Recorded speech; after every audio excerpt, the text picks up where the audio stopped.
markii dagaallo ay dhaceen oo dhibaato dalka ay ka dhacday sida ogtiin de wax control dalka ma jiraan Kenya nagu furan Ethiopia nagu furan meel walba waa nagu furan tahay dadkoo dhan waa isku furfurayeen wax dhan waa isku furayeen dekadii waa furayeen meel walba waa furayeen de wax walba dalka yimaad waxay yihiin lama yaqaan berri markii wax dalka u yimaado la arko oo qaldan sidii waayo dhaweedba dhacday waxa leeyahay dalka Soomaaliya wax yaala khariban ama xoolihiya jiran ama dadkiya jiran waxyaabo badan ay iman karo in horta dadka Soomaaliyeed oo dhibaataysan magaalada kaliya aan lagu sugin oo baadiye loogu geeyay wixii ay u baahnaayeen dadku waa la socotiin inta badan markay dhibaato ay Soomaaliya ay dhacayso dhibaatada kama dhalato magaalooyinka gudahooda kama dhalato dadku waxaad ogtiin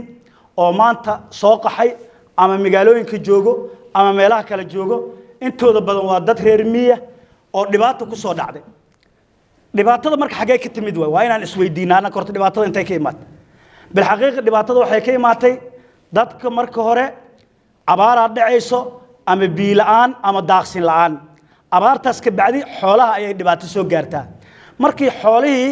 wax u kaalmeeya ama wax u qabta ay waayaan ka bacdi ay dadka soo aruraan magaalooyinka yimaadaan marka barnaamijkan maanta aan u taaganahay waa barnaamij dadka dhibaatada meesha ka soo bilaawanaysay in loogu tago oo wax loogu qabto la rabo in asaas u fahno horta muhiimad oo barnaamijkan uu leeyahay maxaa muhiimada uu leeyahay oo ugu weyn ay tahay in dadka naftooda la baro in waxooda ay wax ka sii sameystaan inay keed dhigtaan tusaale insurance oo kale barnaamijka markii looga hadlayo qofka inuu fahmo in dhibaato ay ku imaan karto berri maanta wuxuu taagayaa inuu wax yar meel dhigto si berri wixii meel uu dhigtay ay wax badan ugu dhalaan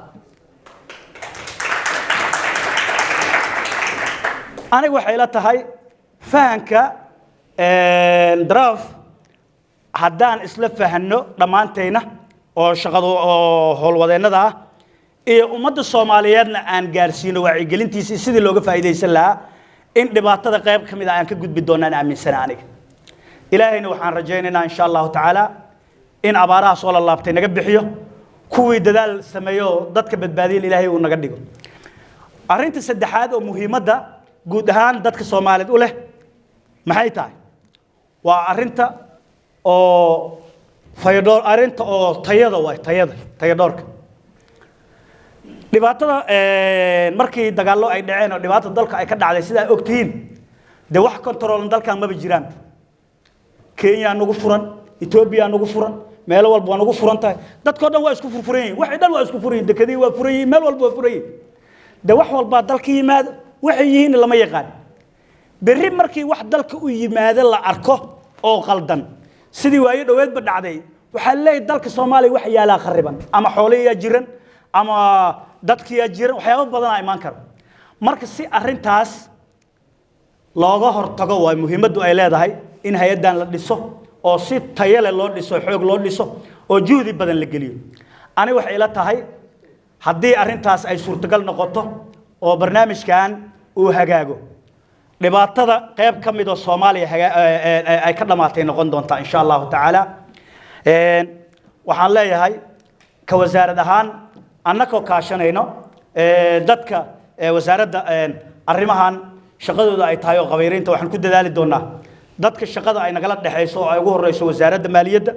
wasaaradda ganacsiga iyo hay'adda tayadorkaba inaan si dhow oo ehelnimo walaalnimo aan ula shaqeyno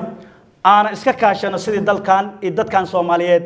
oo mar walba dhibaatada iyo shidada ku soo noqotay loo badbaadin lahaa